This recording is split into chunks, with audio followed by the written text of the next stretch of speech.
Hello student, जैसा कि हम लोग बात कर रहे हैं इस समय ट्यूटर मार्क असाइनमेंट की। अभी पिछले वीडियो में हम लोगों ने डिस्कस किया था इंग्लिश का 10th क्लास का टीएमए का क्वेश्चन पेपर। अभी हम आज डिस्कस करेंगे 10th क्लास का मैथ का ट्यूटर मार्क असाइनमेंट का क्वेश्चन पेपर विद सॉल्यूशन। जैसा कि हमने आपको प्रॉमिस किया हुआ है, हम बेटा ये बता चुके हैं, फिर से बता देते हैं कि हर एक क्वेश्चन पेपर में 6 क्वेश्चन होने वाले हैं और एक क्वेश्चन में 2 पार्ट होंगे, 2 में से एक करना होगा। अभी हमने यहाँ पे जो सॉल्व किया है क्वेश्चन पेपर, वो एक क्वेश्चन को सॉल्व करते हुए चले हैं। क्वेश्चन नंबर 1, जैसे कि हमारे पास यहाँ पे देखो बेसिकली लिखा हुआ है सेशन है 2025-26 का। ये आपका मैक्सिमम मार्क्स जो है वो 20 दिखेगा, ठीक है। मैक्सिमम मार्क्स कितना है 20, बट वेटेज आपको आपके थ्योरी एग्जाम के 20% के अकॉर्डिंग मिलेगा। तो वेटेज जो रहेगा इस टीएमए का वो 17 नंबर का रहेगा, 17 मार्क्स का। क्वेश्चन नंबर 1 से कंटिन्यू करेंगे। क्वेश्चन नंबर 1 यहाँ पे दिया गया बेटा 2 नंबर का क्वेश्चन है। A learner of class 10 was playing with number block के साथ खेल रहा था and suddenly made the number, उसने कुछ नंबर्स बनाए 1441 121 145 78754 एटसेट्रा। सी वाज सरप्राइज, यानी कि वो एक लड़की थी जो सरप्राइज हुई। After reading the numbers, her teacher explained her that these are called palindrome. इसको क्या बोलते हैं? Palindrome numbers, which are read the same whether read forward and backward. जो कि अगर हम आगे से पढ़ते हैं तब भी वही रहेंगे और पीछे से पढ़ते हैं तब भी वही रहेंगे। पैलिंड्रोम नंबर मतलब 1 to 1 जैसे लिखा हुआ है तो इधर से पढ़ोगे तब भी 1 to 1, इधर से पढ़ोगे तब भी 1 to 1। 1441 लिखा है तो 1441 इधर से यानी कि बैक साइड से भी पढ़ेंगे तब भी, that is called the palindrome numbers. Help the learner to find out the answers. Write all palindrome numbers less than 100। Is there any particular number which is a factor of all above formed number? Will the numbers form be rational or irrational? हमें 100 से कम के number बताने हैं, तो 100 से कम में जितने भी सिंगल डिजिट के नंबर होंगे उनको तो पैलिंड्रोम में हम कंसीडर ही नहीं करेंगे, ठीक है ना। All palindrome number less than the 100 यानी कि बेसिकली देखा जाए क्योंकि वो 1 है तो किधर से भी पढ़ोगे 1 0 1 2 3 4 5 6 7 8 9, ये तो सिंगल डिजिट हो गए, तो पैलिंड्रोम हो गए। 11 22 33 44 55 66 77 88 99। Common factor of all these number is 1। इनका कॉमन फैक्टर कितना होगा? 1, ठीक है ना। और 2 digit palindrome are divisible by 11। जितने भी 2 डिजिट के पैलिंड्रोम है वो कितने हैं? 11 के। 1 डिजिट वाले जितने हैं उनका कॉमन फैक्टर कितना था? 1, ठीक है। All the number formed are rational number. कैसे नंबर होंगे बेटा? रेशनल, क्योंकि कोई भी नॉर्मल नंबर हो उसको P अपॉन Q की फॉर्म में हम लिख सकते हैं। कैसे लिख सकते हैं? क्योंकि बेटा अगर हम नीचे डिनोमिनेटर में 1 डाल देते हैं तो उस नंबर पे कोई भी इंपैक्ट नहीं पड़ता है। सपोज ये नंबर 2 लिखा हुआ है, इसमें नीचे अगर हम 1 लिख देंगे तो ये किस फॉर्म में आ गया? P अपॉन Q की फॉर्म में आ गया। अब ये P अपॉन Q की फॉर्म में आ गया, that means a rational number, ठीक है ना। लेकिन रेशनल नंबर, ये सभी रेशनल नंबर पॉसिबल है, ठीक है। तो ये सभी रेशनल नंबर पॉसिबल है, दैट्स व्हाई यहाँ पे हमने क्या लिखा? ऑल नंबर्स कैसे होंगे बेटा? रेशनल नंबर, ठीक है। कॉमन फैक्टर 11 है क्योंकि डिविजिबल बाय जितने भी 2 डिजिट नंबर है वो 11 22 33 44 55 66 ये क्या है? डिविजिबल बाय 11 है, ठीक है। इसमें हमने इसीलिए मेंशन कर दिया। क्वेश्चन नंबर 2 देखेंगे बेटा। क्वेश्चन नंबर 2 में लिखा हुआ है 3 friends Sushma Salma and Saloma. 3 friend है, तीनों फ्रेंड एक फिक्स पॉइंट से 3 अलग डायरेक्शन में जा रहे हैं। एक ही पॉइंट से 3 दिशा में जाना है, तीनों की अलग डायरेक्शन होगी बेटा। जब एक पॉइंट से 3 दिशा में जाएंगे तो लाइक दैट मान लीजिए ये पॉइंट है, एक इधर गया एक इधर गया एक इधर गया, तो नेट वैल्यू क्या होगी? लाइक दैट सर्किल यानी मैक्सिमम वैल्यू कितनी होगी? 360 डिग्री। तो नेट वैल्यू कितनी है? 360 डिग्री। तो equally inclined the total angle कितना हो गया? 360 डिग्री। 3 गए हुए हैं तो 360 divided by 3 that means the 120 degree. तो दोनों के अगर किन्हीं 3 में से 2 के बीच का अगर हम एंगल देखेंगे तो कितना होगा? 120 120 120 120, टोटल कितना हो गया? 360, ठीक है। Each pair of path makes an angle of 20 degree 120 sorry. Name the type of lines found by tracing the path। हमें इसका नाम बताना है कि वो कैसा लाइन होगी। तो जब बेटा कोई भी लाइंस एक ही पॉइंट से काटती हैं that is called the concurrent lines. तो सारी कहां से जा रही, क्योंकि एक सेंटर पॉइंट पे बैठे हुए तीनों, वहीं से तीन अलग अलग डायरेक्शन में गए हैं, तो 3 पॉइंट की कौन सी लाइन हो जाएंगी, कॉन्करेंट लाइन। तो हमने यहाँ पे मेंशन कर दिया the path are ray starting from the same point, zero are called concurrent line because they are meet at a common point. Final answer summary हमने यहाँ पे लिख दी, इस तरीके से आप लिख सकते हो। क्वेश्चन नंबर 3 देखो बेटा। Number 3, a company record the monthly salaries in 1,000 rupees of its employ as follow. उन्होंने एम्प्लॉइज को 1,000 रुपए के हिसाब से दिया। सैलरी रेंज क्या है, 10 से 20, 20 से 30, 30 से 40, 40 से 50, 50 से 60। एम्प्लॉइज के हमें नंबर्स दिया कि 4 एम्प्लॉइज 10 से 20 के बीच में आते हैं, 7 आते हैं 20 से 30 के बीच में, 30 से 40 में 10, 40 से 50 में 15 और 50 से 60 में 9। तो कैलकुलेट क्या करना बेटा, मेरे को क्लास विड्थ निकालनी है। क्लास विड्थ का फार्मूला क्या होता है, अपर रेंज माइनस लोअर रेंज। तो अपर लिमिट कितनी है 20, लोअर लिमिट कितनी है 10, क्लास आ गई बेटा 20 माइनस 10 दैट मींस द 10। ये हमने लिख दिया क्लास विड्थ, क्योंकि देखो 30 माइनस 20 तब भी 10 आएगा, 40 माइनस 30 तब भी 10 आएगा, इक्वल विड्थ हो गई। अब हमें बताना explain whether the given data is discrete और कंटिन्यू। ये डेटा डिस्क्रीट है या कंटिन्यू है, क्योंकि ये डेटा बेटा कंटिन्यू होगा, क्योंकि सैलरी गिवन रेंज कितनी दी गई 10, 20, 30। This mean each employ salary can take any value within the interval. Interval के अंदर कोई भी सैलरी वो ले सकता है, ठीक है। जो इंटरवल दिया गया उसके अंदर की सैलरी आएगी, तो उसकी 20.5 भी हो सकती है, 38.2 भी हो सकती है, 38.6 भी हो सकती है, क्योंकि 30 से 40 का डेटा है उसका।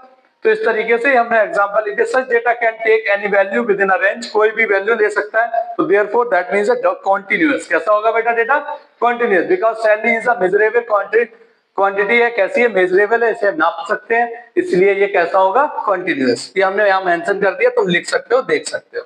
फाइनल आंसर समरी में भी लिखा हुआ है, बिट लिख दी 10, डेटा इज कंटीन्यूअस। ठीक है बेटा। क्वेश्चन नंबर 4 दिया गया है, लेसन सेकंड और थर्ड।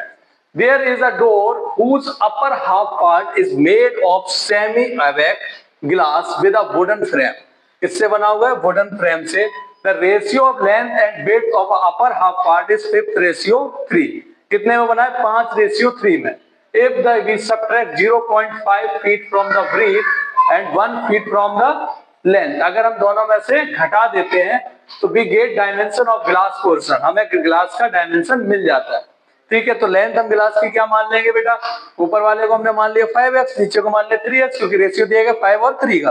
तो 5x अब हमारे पास क्या है, क्योंकि रेशियो क्या दिया गया लेंथ और ब्रीथ का, और लेंथ कितनी घटाई है, ब्रीथ को घटाया 0.5, तो हमने 3 में से 0.5 घटा दिया, और लेंथ में से 1 घटाया तो 5x माइनस 1। ये किसका हो गया, हमने लेंथ और ब्रीथ ग्लास की बता दिया। अब हमें क्या करना है, give the polynomial represent the area of गिलास। हमें क्या करना है, एरिया ऑफ गिलास निकालना है। तो एरिया ऑफ गिलास निकालने की क्या होता है बेटा, लेंथ इनटू ब्रीथ। क्या होता है, लेंथ इनटू ब्रीथ। तो अब देखो लेंथ इनटू ब्रीथ किया तो हमने क्या है 5x minus 1 into 3x minus 0.5, दोनों का मल्टीप्लाई किया तो नेट वैल्यू कितनी आएगी 15x square minus 5.5x plus 0.5। जब इसको हम दोनों का मल्टीप्लाई करेंगे तो सॉल्व करके यही आएगा। ठीक है, टू फाइंड द जीरो, जब x की वैल्यू 0 हो जाती है तो हमें फाइंड आउट करना है। तो x इक्वल टू 0 अगर हम करते हैं, ax इक्वल टू नेट 0, तो क्या हो जाएगा बेटा, क्योंकि ये 0.5 है तो हमने यहाँ पे क्या किया 2 का मल्टीप्लाई कर लिया बोथ साइड, ताकि ये 1 आ गया। तो 30x square minus 11x plus 1। अब हम इसके फैक्टर ले लेंगे, तो फैक्टर क्या मिलेंगे हमें 6x minus 1 and 5x minus 1। देखिए इसका इससे मल्टीप्लाई करेंगे फैक्टर लेने के लिए, तो ये 30 आ रहा है, तो इसको कैसे लिख सकते हो 11 को बेटा 30x square minus 6x minus 5x plus 1।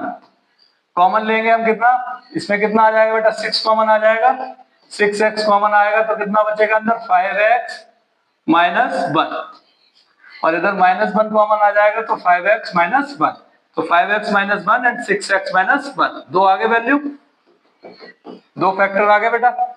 ठीक है, यही है दोनों फैक्टर 5x माइनस 1 और 6x माइनस 1। दोनों फैक्टर्स को चेक करना हो तो चेक कर सकते हो, दो वैल्यू निकलेंगी 1/6 एंड 1/5। ठीक है, 1/6 एंड 1/5, दो वैल्यूज आ गई x की। डन, कोई भी प्रैक्टिकल कुछ भी नहीं है, नॉर्मली सिंपल है। 1/5 की वैल्यू कितनी होगी 0.2, 0.2 यहां से हमने सॉल्व किया, यहाँ पे हमने दिखा दिया। कोई दिक्कत है, कोई आंसर में मेरे हिसाब से दिक्कत आपको नहीं होनी चाहिए, बाकी मैंने आंसर प्रॉपर्ली लिख दिया। क्वेश्चन नंबर 5, क्वेश्चन नंबर 5 दिया गया बेटा, हमें एक टेबल दी गई, to help control the rising cases of diabetes among all age group, various production unit manufacture sugar substitute like stevia and erythritol. The table below show the production in million tons.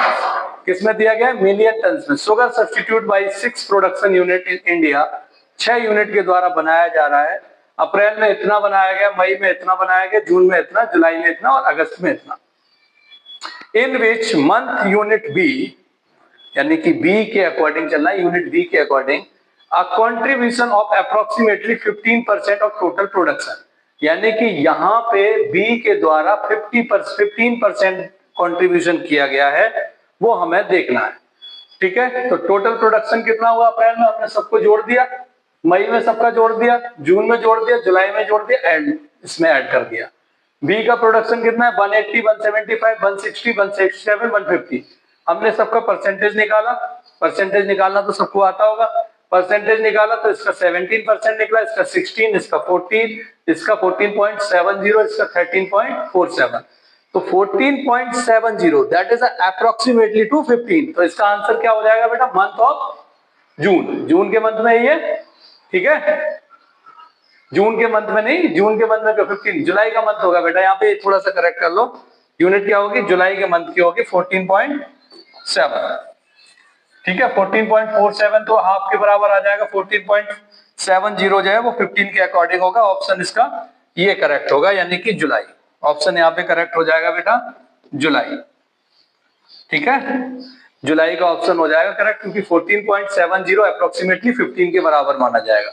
ठीक है, unit B has approximate 15% contribution in the month of July, that is 14.7।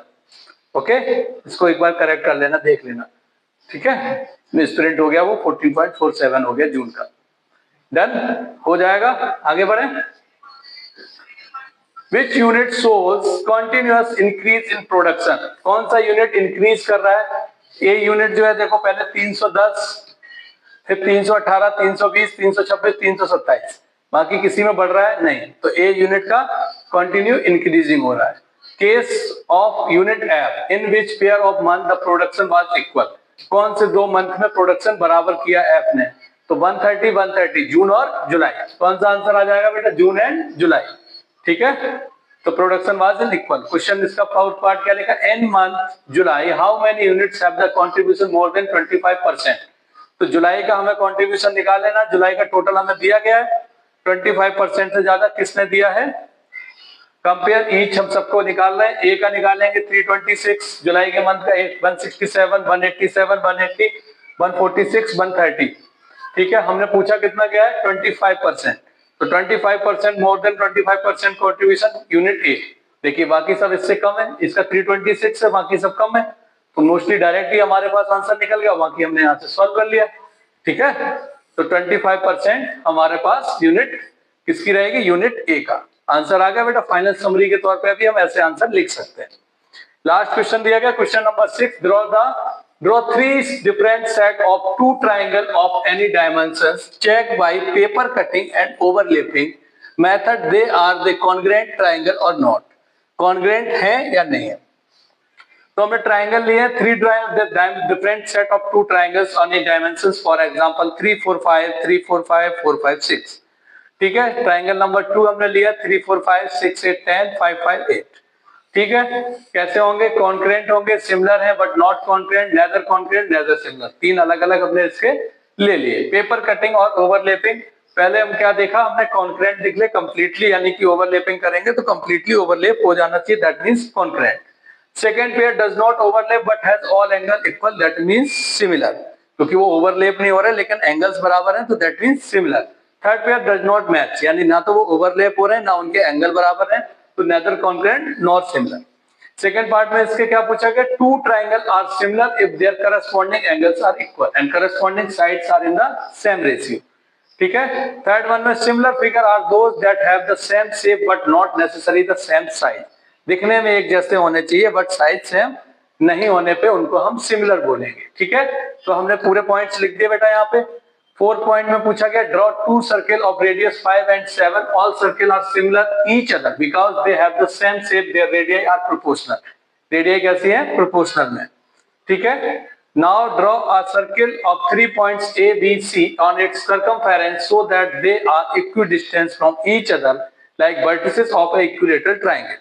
Join each point with the center of O. ठीक है, तो total angle कितना हो जाएगा बेटा 360। 3 point दिए गए, वही पहले वाले क्वेश्चन की तरह, एक का कितना हो जाएगा 120। तीनों एंगल कैसे हो जाएंगे, बराबर। फाइनल समरी हमने लिख दी, 120 ये हो गया। All circles are similar, third pair neither है, सेकंड पेयर सिमिलर है, फर्स्ट पेयर कॉन्करेंट है। पेपर आपको समझ आ गया कैसे लिखना है, ये हमने इंग्लिश वाले पेपर में बताया था कि आपको फाइल बनानी कैसे है, लिखना कैसे है। ठीक है, आप आसानी से वीडियो को पॉज करके देख के समझ सकते हो कि आपको आंसर्स कैसे देने। जय हिंद, जय भारत।